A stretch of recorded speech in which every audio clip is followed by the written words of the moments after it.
오늘 우리에게 주시는 하나님의 말씀은 에베소서 5장 22절부터 33절까지의 말씀입니다. 신약 성경 314면쯤에 있습니다. 에베소서 5장 22절부터 33절까지 우리 한 절씩 교독하겠습니다. 아내들이여 자기 남편에게 복종하기를 주께 하듯 하라.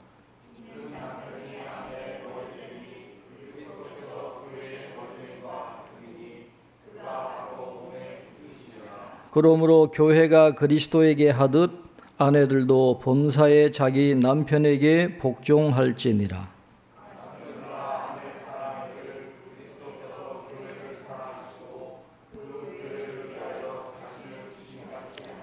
이는 곧 물로 씻어 말씀으로 깨끗하게 하사 거룩하게 하시고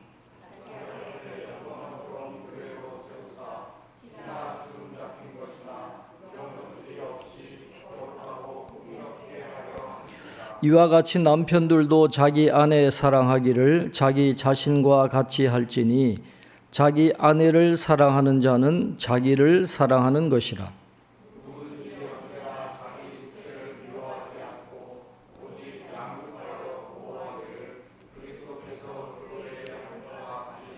우리는 그 몸의 지체임이라.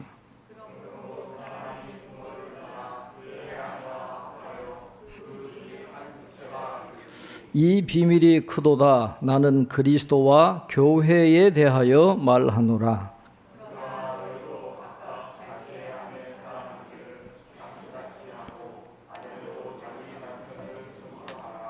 아멘. 교회 소식 참고해 주시기를 바랍니다. 오늘은 독서 주간입니다. 한 주간 동안 책을 읽어주시면 감사하겠습니다. 독서 주간이니까 우리 지금 겨자씨 작은 도서관이 어떤 프로그램을 하고 있는지를 잠깐 소개해 드리겠습니다. 글쓰기 교실은 생활 수필 글쓰기 교실입니다. 현재 그 수필가로 활동하시는 분이 글 쓰는 방법에 대해서 지금 수업을 하고 있는데 우리 상가에 계시는 분들도 같이 참석을 해서 배우고 있습니다. 그래서 저를 볼 때마다 도서관을 열어주시고 글을 배울 수 있게 해주셔서 고맙다고 볼 때마다 인사를 합니다. 수채화 동아리 모임이 있는데 일주일에 한 번씩 이 수채화를 배우는 분들이 우리 도서관에서 좀 이용하겠다 그래서 일주일에 한 번 지금 하고 있고, 예쁜 글씨 동아리는 송파구청에서 보내주신 도우미 여자분이 이제 글쓰기를 예쁜 글씨 쓰기를 가르치고 있습니다. 스마트폰 교실은 서울시에서 보내주신 도우미 남자분이 스마트폰을 가르치고 있는데 나이 드신 분뿐만 아니라 젊은 친구들도 많이 오더라고요. 같이 지금 배우고 있고, 주제별 그림책 교실 전도사님이 지금 수고하고 있고 지금 끝났습니다. 베이킹 교실을 지난 토요일부터 어제부터 하는데 너무 많아가지고 오전 반, 오후 반 나눠가지고 하고 있어요. 감당을 못하니까 끊어가지고 오전 반, 오후 반 전도사님과 또 자원봉사자들이 수고하고 있습니다. 이 아이들 부모들이 지금 요즘 보면 아빠하고 엄마들이 같이 와요. 그리고 애들을 하고 같이 오는데 그분들 요구사항이 언어에 대한 걸 좀 해줬으면 좋겠다. 그렇게 이야기하는 거예요. 그래서 2층에 학원들도 있고 여러 가지 우리가 신경 써야 될 게 많은데 일단은 중국어부터 하는 걸로 지금 계획을 세우고 있습니다. 중국어 교실. 그 다음에 또 자원봉사하러 오셨던 분 중에 한 분이 현대 무용을 전공한 분이 있어요. 그래서 애들하고 무용을 좀 수업을 하겠다 그래가지고 그림책과 무용의 만남 이 시간을 가지려고 지금 계획을 하고 있습니다. 이렇게 여러 가지 교육이 잘 진행되고 있는데 여러분 기도해 주시고 책도 많이 빌려가 주시면 감사하겠습니다. 요즘 그 기독교 서적 중에 1세기 그리스도인들에 대해서 많은 정보를 주는 책들이 최근에 굉장히 많이 나왔어요. 지금 신약 성경은 주로 1세기를 살았던 초대교회 성도들 이야기잖아요. 그분들이 어떤 시대적인 배경에서 어떤 환경에서 예수님을 믿었고 또 신앙생활을 어떻게 했는지에 대한 그런 책들이 지금 굉장히 많이 출간이 되고 있습니다. 그래서 이 초대교회를 이해하기 위해서는 이 로마 사회를 반드시 우리가 이해를 해야 됩니다. 공통적으로 학자들이 이야기하는 것은 로마 사회는 이 피라미드 구조라고 그러죠. 피라미드 구조로 되어 있어요. 로마 사람들은 그리스 신화를 그대로 받아들입니다. 이름만 바꿔요. 제우스가 이제 유피테르라는 신이 됩니다. 맨 위에는 유피테르 신이 있고 그 밑에 로마 황제가 있어요. 그 밑에 원로원과 귀족들이 있고 그 아래에 평민들이 있고 맨 윗바닥에 이제 노예들이 있는 거죠. 그러니까 이 피라미드 구조가 확고한 게 로마 사회예요. 철저하게 이 계급적인 이 수직적인 구조를 갖고 있는 게 로마 사회였습니다. 자, 이런 로마 사회에 1세기 초대교회가 등장하잖아요. 기독교라는 종교가 등장을 하는데 이 로마의 지배를 받던 사람들이 기독교를 어떻게 생각했는가 하니 이상한 종교다 그래 생각했어요. 자기들이 생각하는 것하고는 전혀 다르게 생각하는 참 이상한 종교다 그렇게 생각을 했고 이상하지만 또한 굉장히 위험한 종교다 그렇게 생각했어요. 이 수직적인 구조가 확고한 게 팍스 로마나 힘으로 유지되는 게 로마 사회인데 이걸 완전히 뒤집어 엎어버릴 만한 그런 주장을 하는 굉장히 위험한 종교가 기독교였다. 그런데 이게 또 굉장히 매력적인 종교였다. 그렇게 이야기합니다. 그래서 처음에는 핍박을 받았지만 이상하지만 위험하지만 굉장히 매력이 있었기 때문에 이게 로마 전체를 뒤집어 버리는 그런 종교가 되었다라고 이야기를 하고 있습니다. 자, 당시의 로마의 가정을 한번 우리가 생각을 해보면 이 수직적인 계급 구조라 그랬잖아요. 남성과 여성은 완전한 현격한 차이가 있어요. 가부장적인 그런 사회였기 때문에 남자들은 여자들을 뭐라고 생각했냐 하면 하등한 동물로 생각했다. 여자분들 기분 나쁘게 생각하지만 제가 그런 게 아니라 로마 남자들이 그렇게 생각했다는 거예요. 여자는 하등한 동물이에요. 그래서 부부가 이 육체적인 관계를 맺을 때 이 외에는 다른 어떤 정신적인 그런 교류나 이런 사상적인 일들을 나누는 것은 남자들과 해야지 이 저급한 여자들과 나누는 게 아니다. 이게 로마 시대의 남자들의 사상이에요. 여자들은 별로 중요하지 않아요. 여러분 이 사상이 복음서에 그대로 넘어옵니다. 오병이어 기적을 기록한 복음서에 뭐라 그래요? 남자만 5,000명이었더라. 여자와 아이들은 중요하지 않아요. 남자를 소중하게 생각하는 그런 가치관이 당시의 1세기의 로마 시대의 형편이었어요. 그러니까 가정에서 남편과 아내는 이 상하 계급보다 더 이 차별이 심한 거예요. 하등한 동물처럼 그렇게 여성을 취급을 했다라는 것이죠. 그리고 노예들은 가족 구성원에 포함이 되기는 하지만은 사람이 아니에요. 그냥 살아있는 가축 정도 그런 수준입니다. 노예들은 뭐 패밀리 네임 그런 거 없어요. 상속권 그런 거 없습니다. 미래 그런 거 없어요. 그냥 동물처럼 살아가는 게 당시의 노예의 운명이었습니다. 이렇게 이 철저하게 모든 게 계급적으로 다 이렇게 구분되어 있는데 바울이 유명한 평등 선언을 합니다. 여러분 이게 아무것도 아닌 것 같지만 굉장히 중요한 선언을 합니다. 갈라디아서 3장 28절 29절에 보면 너희는 유대인이나 헬라인이나 종이나 자유인이나 남자나 여자나 다 그리스도 예수 안에서 하나이니라 그랬어요. 이게 여러분 단순한 그런 선포 같지만은 이 충격적인 거예요. 모든 이 계층구조 피라미드를 완전히 허물어 버리는 이런 가히 혁명적인 사상이 이 바울의 메시지 속에 있는데 이게 바로 기독교에서 이야기하는 그런 진리란 말이죠. 그러니까 굉장히 위험한 종교예요. 그런데 또 굉장히 매력적인 종교입니다.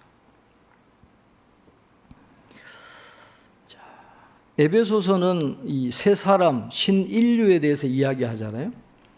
허물과 죄로 죽었던 옛날 사람이 아니에요, 이제는. 구원받은 새로운 인류, 새로운 사람이 됐기 때문에 전혀 새로운 차원의 윤리를 지금 제시를 하고 있어요. 대표적인 게 바로 에베소서 5장 21절입니다. 오늘 본문 바로 앞에 있는 절. 5장 21절에 이렇게 말씀합니다. 그리스도를 경외함으로 피차 복종하라.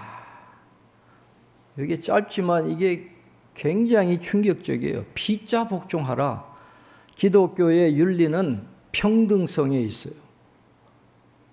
일방적이지 않아요. 상호성이 있다라는 것입니다. 아내만 남편에게 복종하는 게 아니에요.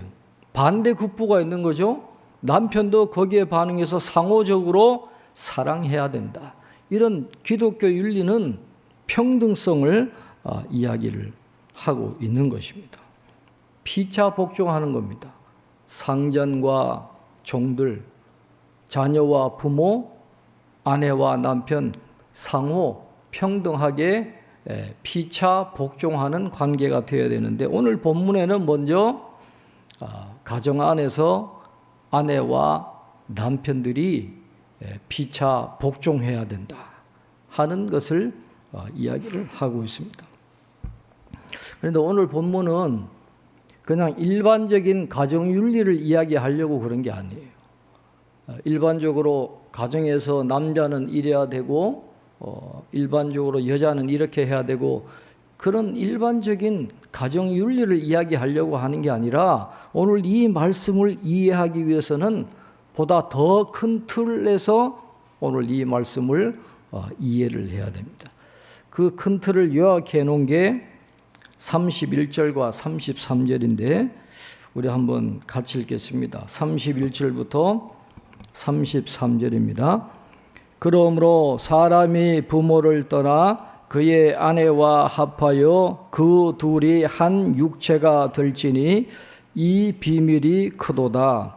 나는 그리스도와 교회에 대하여 말하노라. 그러나 너희도 각각 자기의 아내 사랑하기를 자신같이 하고 아내도 자기 남편을 존경하라. 그랬습니다. 결혼해서 가정을 이루는 것은 그냥 출산을 하고 또 사회적인 안정감을 누리고 또 자아를 실현하는 거기에 궁극적인 목적이 있는 게 아닙니다. 물론 가정에는 그런 역할이 있죠. 그러나 가정을 만드신 하나님의 궁극적인 목적이 있다라는 것입니다. 우리의 이 가정은 뭐의 모형이냐 하면 그리스도와 교회인 신부의 모형이에요. 하나님이 만드신 이 결혼제도는 주님과 또 그 신부인 교회가 맺은 사랑의 관계와 연합을 인간의 수준에서 반사하도록 만든 것이 가정이다. 그렇게 이해를 하고 있습니다. 이 땅의 결혼 생활, 가정 생활은 장차 완성될 하나님 나라의 예표이자 맛보기라는 거예요. 우리가 가정에서 누리는 그 기쁨은 장차 우리가 하나님의 나라에 들어가서 주님과 영원히 하나 됐을 때에 누릴 수 있는 그 완전한 기쁨을 이 땅에서 미리 조금 맛보도록 하기 위해서 허락하신 게 뭐냐? 바로 이 가정이다라는 거예요. 그러니까 이 가정에 대한 오늘 이 말씀을 단순히 일반적인 인간적인 윤리 안에서 보는 게 아니라 더 큰 틀, 그리스도와 교회라고 하는 이 큰 틀 영적인 시야에서 이 아내의 역할과 남편의 역할을 우리가 바라볼 수 있어야 된다라는 것입니다. 자기 목숨을 희생하시면서 교회를 사랑하신 주님의 그 큰 사랑, 또 그 큰 사랑을 주신 주님께 전적으로 순종하는 교회, 이 큰 틀에서 오늘 이 말씀을 우리가 이해를 해야 된다라는 것입니다. 자, 그런 큰 틀에서 오늘 아내들에게 사도 바울이 권면합니다. 22절, 23절에 보면, 자, 우리 한번 같이 읽겠습니다. 22절, 23절입니다. 아내들이여 자기 남편에게 복종하기를 주께 하듯 하라. 이는 남편이 아내의 머리됨이 그리스도께서 교회의 머리됨과 같음이니 그가 바로 몸의 구주시니라 그랬습니다. 당시에 그 로마 시대 가정에서는 아내는 당연히 남자에게 복종해야 돼요. 남자가 모든 전권을 휘두르고 있기 때문에 이 하등한 동물과 같은 아내는 복종하게 되어 있습니다. 그런데 오늘 사도 바울은 그 로마 시대의 관습 때문에 아내들이 남편에게 복종하라 그렇게 이야기하지 않아요. 죽게 하듯 하라 그랬어요. 죽게 하듯 하라. 남편이 아내의 머리 되는 것이 그리스도께서 교회의 머리됨과 같기 때문에 남편에게 복종하라 그렇게 이야기를 하고 있는 것입니다. 하나님이 질서를 그렇게 만들어 놓으셨다는 거예요. 여러분 QTN을 보면 반복적으로 이야기하는 게 아내가 남편에게 복종하는 것은 인격 때문에 복종하는 게 아니라 역할에 복종하는 것이다. 그렇게 나오잖아요. 하나님이 예수님께서 교회의 머리 되시는 것처럼 예수님이 교회의 지도자의 역할을 감당하시는 것처럼 애초에 가정을 만드실 때 그 지도자의 역할을 하도록 남편에게 그 권위를 주었다는 거예요. 영적인 질서를 하나님이 그렇게 만들어 놓으셨기 때문에 그 질서에 순종한다는 의미에서 아내들이 죽게 하듯 남편에게 복종하는 것이지 여자가 하등 동물인 것처럼 열등한 존재라서 남편에게 복종하는 건 아니다라는 거예요. 그러니까 로마 사람들이 어쩔 수 없이 아내들이 남편에게 복종해야 되는 것처럼 그렇게 복종하는 게 아니라 하나님이 만들어 놓으신 질서에 복종한다는 의미로 남편에게 순종하라 그렇게 말씀을 하고 있는 것입니다. 실제로 사회학자들이나 심리 상담가들이나 늘 하는 이야기가 가정에서 남편이 가장으로 존경받는 가정들이 화목하고 건강한 가정이 된다 그래요. 남편의 질서를 순종하지 않고 남편의 가장의 권위를 무너뜨리는 가정 잘 될 수가 없어요. 하나님이 세우신 원리를 따르지 않으면 잘 되지 못해요. 여러분 요즘에 TV를 보면 하도 결혼을 안 하니까 연애하는 프로그램 많이 하잖아요. 나는 솔로다 이런 것들도 하고 하도 이혼을 많이 하니까 어떻게든지 이혼 안 하게 하려고 하는 프로그램 이혼 숙녀 캠프인가 그런 것도 하고 그러니까 상담 정신과 교수들이 나와가지고 도와주기도 하고 하는 그런 내용인데 오늘 보니까 그 상담 교수들이 그 이혼하려고 하는 부부 중에 아내한테 이래요. 제발 좀 남편 좀 족치지 마세요. 얼마나 남편을 족쳤으면 이 남편이 이혼할 생각을 했겠냐. 그러니까 이 남편의 어떤 가장으로서의 역할을 인정하고 순종하는 게 아니라 남편을 족치니까 그게 어떻게 건강한 가정이 될 수 있고 남편이 어떻게 건강한 역할을 수행할 수 있겠어요. 그러니까 하나님이 만들어 놓으신 그 질서에 순종하는 마음으로 아내들이 남편에게 순종해야 된다. 그렇게 이야기를 합니다. 그래서 24절에 보면 그러므로 교회가 그리스도에게 하듯 아내들도 범사에 자기 남편에게 복종할지니라. 이 영적인 의미로 그렇게 복종하라 그렇게 권면을 하고 있습니다.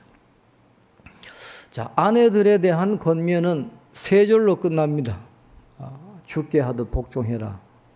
근데 이 남편에 대한 이 권면의 말씀은 7절에 걸쳐서 하고 있어요. 여러분 이게 뭔 의미일까요? 아내가 남편에게 복종하는 거는 쉽죠. 왜? 그 사회 분위기가 다 그러니까 주께 하듯 복종하는 거는 비교적 쉬워요. 근데 이 로마 사회에서 남편에게 아내를 사랑하라, 너 자신을 사랑하듯이 사랑하라 하고 권면하는 게 결코 쉽지 않았을 것 같아요. 마치 독재자로 군림하고 있는 남편인데 너를 사랑하듯이 아내를 사랑하라, 희생해라, 남편을 위해서 섬겨라, 아내를 섬겨라 이렇게 주장하는 것이 과연 쉬웠을까? 절대로 쉽지 않았을 것 같아요. 그러니까 어려운 일이니까 7절에 걸쳐서 남편들에게 권면을 하고 있는 것입니다. 자, 남편들에게는 뭐라고 권면을 합니까? 25절에 보면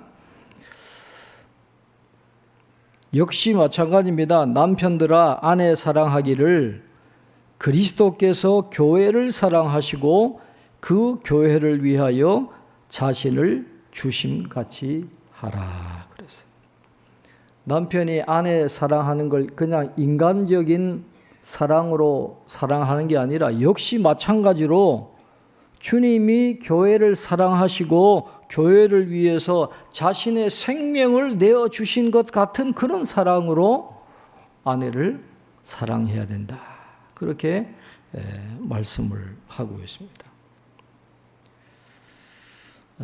남편의 가정에서의 머리됨은 그리스도의 머리됨을 닮아야 된다. 그렇게 이야기를 하고 있습니다. 그런데 가정에서 이 가부장적인 사회에서 이 독재자로 군림하듯이 군림해온 남편들에게 이 말을 지키는 것이 참 쉽지 않았겠다 그런 생각을 해요. 저도 집사람하고 결혼하고 설거지 하게 된 게 한 20년 만이거든요. 20년 만에 겨우 이제 눈치 봐서 들어가서 설거지하고 손에 물을 묻혔지, 그전에는 제가 당연히 그런 줄 알았어요. 저희 부모님들이 저를 그렇게 키웠어요. 장남이라고 남자는 부엌에 들어가면 안 된다. 귀하게 커가지고 그런 걸 몰랐는데 20년 지나서 제가 겨우 눈치가 생겨서 지금은 설거지도 잘하고, 우리 빌라에 연세 많으신 분들은 보니까 역시 여자분들이 음식 쓰레기를 버리러 오더라고요. 음식 처리기에. 지금은 그래, 아직도 그래요. 할아버지 할머니 사시는 데는 할머니가 와요. 근데 저부터 조금 어리거나 저 바로 위에 있는 분들은 남자들이 옵니다. 남자들이. 저도 음식 쓰레기 버리러 내려가면 안녕하세요 남자들이 같이 버리고 그러거든요. 이게 쉽지 않아요. 그렇게 되기까지 20년 이상 걸렸는데 30년 정도. 그러니까 이 로마 사회는 남자가 당연히 대접받고 당연히 폭군처럼 모든 걸 할 수 있는 정권을 갖고 있는 그런 가정에서 주님이 자기 목숨을 희생한 것처럼, 교회를 사랑한 것처럼 아내를 사랑하라. 정말 쉽지 않은 그런 이야기인 것 같은데 새 사람이 되었으니까 그들에게 이런 교훈을 주고 있는 것이죠. 또 남편들이 기억해야 될 게 뭐냐 하면 예수님이 하신 모든 일들이 이 불완전한 죄인들의 유익을 위해서 했다라는 것을 깨달으라는 것입니다. 왜 예수님이 자신의 목숨을 희생하시면서 그렇게 섬김의 본을 보여주셨느냐? 교회를 높이려고, 교회를 영예롭게 하기 위해서 예수님이 그런 본을 보여주셨는데 그런 본을 따라가야 된다라고 이야기합니다. 자, 26절, 27절 우리 한번 같이 읽겠습니다. 이는 곧 물로 씻어 말씀으로 깨끗하게 하사 거룩하게 하시고 자기 앞에 영광스러운 교회로 세우사 티나 주름 잡힌 것이나 이런 것들이 없이 거룩하고 흠이 없게 하려 하심이라. 교회로 깨끗하고 하나님 앞에 순결한 신부가 되도록 하시기 위해서 주님이 희생하신 것처럼 남편들은 가장이 되어가지고 그냥 군림하고 폭군처럼 그렇게 취급하는 게 아니라 아내들이 가정에서 안정을 누리고 평화를 누리고 영적으로 성장할 수 있는 그런 환경을 만들어 주는 것이 남편된 우리 가장들의 책임이다라는 것을 상기시켜 주고 있는 것이죠. 그러니까 단순한 일반적인 남편이 해야 될 도리에 대한 그런 게 아니에요. 그리스도와 교회라고 하는 이 영적인 관계를 가지고 이 남편의 역할을 설명을 하고 있는 것입니다. 그런 책임을 감당해야 된 남편들은 어떤 마음가짐을 가지고 그렇게 해야 될까요? 자, 28절부터 30절까지 우리 한번 같이 읽겠습니다. 이게 핵심이에요. 28절부터 30절입니다. 이와 같이 남편들도 자기 아내 사랑하기를 자기 자신과 같이 할지니 자기 아내를 사랑하는 자는 자기를 사랑하는 것이라. 누구든지 언제나 자기 육체를 미워하지 않고 오직 양육하여 보호하기를 그리스도께서 교회에게 함과 같이 하나니 우리는 그 몸의 지체임이라. 아멘. 30절 우리는 그 몸의 지체임이라. 에베소서에서 중요한 교회론이잖아요. 우리는 예수 그리스도의 몸의 지체예요. 예수님이 머리로 계시는 그 그리스도의 몸의 지체이기 때문에 어느 지체 하나도 상하면 안 되잖아요. 그런 관심을 가지고 교회를 돌봐야 되는 것처럼 남편들도 마찬가지. 내 몸의 지체다. 아내가 아프면 나도 힘들어요. 나도 아픈 거예요. 아내가 건강하고 행복해야 나도 행복하고 건강한 것인데 사실 그렇게 못할 때가 많잖아요. 이렇게 이야기하시는 이유가 오래 길게 남편들에 대해서 이야기하는 이유가 보통 남편들은 자기가 필요한 관심사에는 관심이 되게 많아요. 투자도 많이 하는데 이 아내에 대해서는 별로 관심 없는 그런 남자들이 간혹가다 있습니다. 어떤 분은 보니까 피규어 같은 것도 비싸더라고요. 그것도 집에 몇억 원어치를 사놓고 말이죠. 아내가 그렇게 못하게 해도 자기가 좋은 거라고 그렇게 가정 불화를 무시하고 그렇게 사재끼는 그런 남자들도 있는 것을 보면 오늘 이 말씀 나를 사랑하는 것처럼 내 지체인 아내를 사랑하는 것이 건강한 가정과 행복한 가정 또 주님이 원하시는 그런 아름다운 가정을 세워나가는 중요한 원리다라는 것을 우리가 배우게 되는 것입니다. 그리스도와 교회의 이 관계에서 중요한 게 사랑과 순종과 존경이듯이 우리 가정을 세우는 두 기둥도 사랑과 존경입니다. 사랑과 존경이에요. 여러분 결혼할 때 다 서약하셨잖아요. 그렇게 살아가겠습니다. 서약은 약속이잖아요. 그런데 약속을 이렇게 이해하는 사람들이 있어요. 약간씩 속이며 사는 거. 이건 곤란한 거예요. 약속하면 잘 지켜야 되는데 약속을 약간씩 속이며 사는 거라 그렇게 이야기하고 잘못 살게 되면 이건 큰 불행이 되는 것이죠.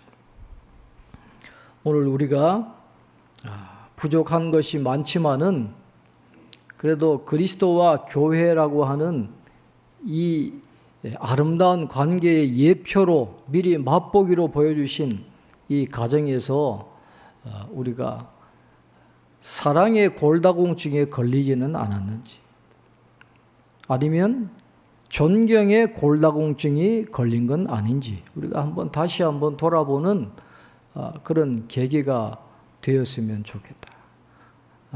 저도 이 말씀을 준비하면서 참 부족한 게 많고 회개하게도 되고 또 새롭게 결단하게도 되는데, 최근에 은혜 모임에 갔더니 저보다 약간 나이가 있는 목사님이 겉은 멀쩡한데 보니까 검사해 봤더니 최고로 나쁜 상태의 골다공증에 걸렸대요. 남자분인데.